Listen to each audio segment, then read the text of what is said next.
a lot of issues. Just as I did upon arrival in Israel, I had a chance to express directly to the Prime Minister my condolences and that of the United States government for the 7 Israelis who were killed in the horrific terrorist attack earlier this week outside their synagogue. President Biden called the Prime Minister immediately after the attack to underscore the United States' steadfast support for Israel and its people, a message that I reaffirmed in the meeting we just had.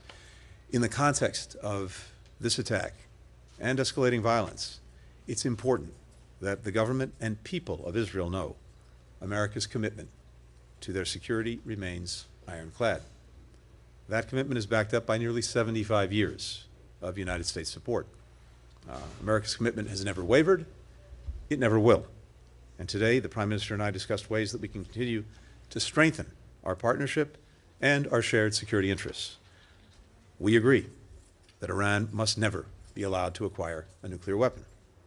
And we discussed deepening cooperation to confront and counter Iran's destabilizing activities in the region and beyond.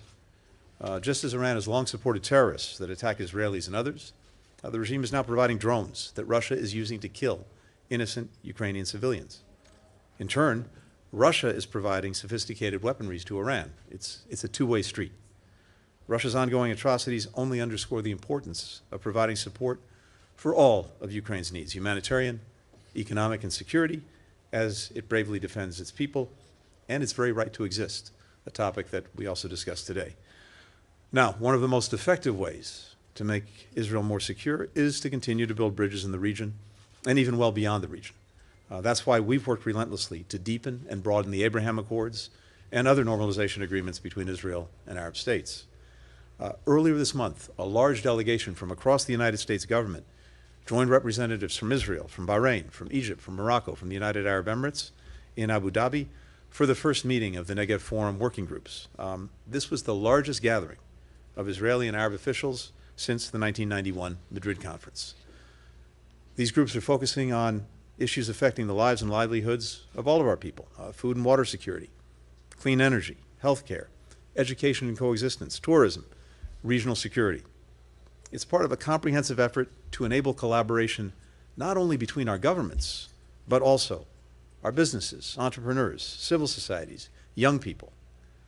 The Prime Minister has spoken about our ability to do big things together. Well, Israel's greater integration in the region is very much one of them. A few years ago, this kind of cooperation would have been unimaginable. Today, it is genuinely fostering new opportunities for people across the participating countries to connect, to collaborate, to learn, from teaming up on cancer research to launching new startups in green energy and drought-resistant agriculture, to competing in real sports and esports.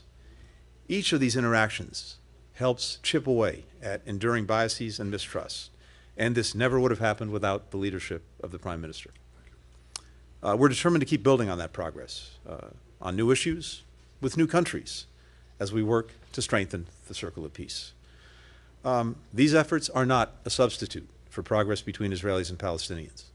But as we advance Israel's integration, we can do so in ways that improve the daily lives of Palestinians in the West Bank and Gaza.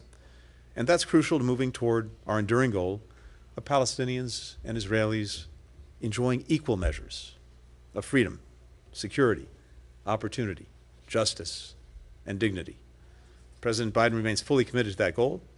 We continue to believe that the best way to achieve it is through preserving and then realizing the vision of 2 states. As I said to the Prime Minister, anything that moves us away from that vision is, in our judgment, detrimental to Israel's long-term security and its long-term identity as a Jewish and democratic state. That's why we're urging all sides now to take urgent steps to restore calm, to de-escalate.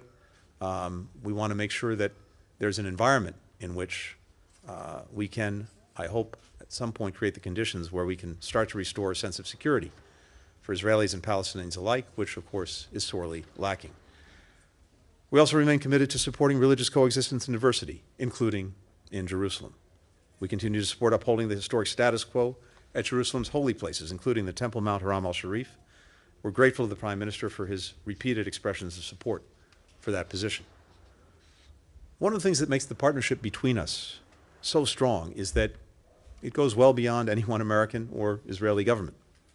Few people understand that better than President Biden, who's worked closely with every Israeli prime minister since Golda Meir, and Prime Minister Netanyahu, who has worked closely with his share of American presidents. Quite a few. Throughout the relationship between our countries, what we come back to time and again is that it is rooted both in shared interests and in shared values. That includes our support for core democratic principles and institutions, including respect for human rights, the equal administration of justice for all, the equal rights of minority groups, the rule of law, free press, a robust civil society. And the vibrancy of Israel's civil society has been on full display of late. The commitment of people in both our countries to make their voices heard, to defend their rights, is one of the unique strengths of our democracies. Another is a recognition that building consensus for new proposals is the most effective way to ensure they're embraced and that they endure. Our fellow democracies can also make us stronger. That's what the United States and Israel have done for each other over many decades, by holding ourselves to the mutual standards we've established, and by speaking frankly and respectfully, as friends do, when we agree and when we do not. The discussion that the Prime Minister and I had today was no exception. That conversation will continue, including with other members of Israel's government and civil society, as part of a perpetual process to defend and bolster the pillars of our democracy, which we are both committed to. So, Mr. Prime Minister, again, thank you so much for your hospitality, for the very good conversation, and for the enduring partnership between our countries. Thank you. Thank you. Thanks, everyone.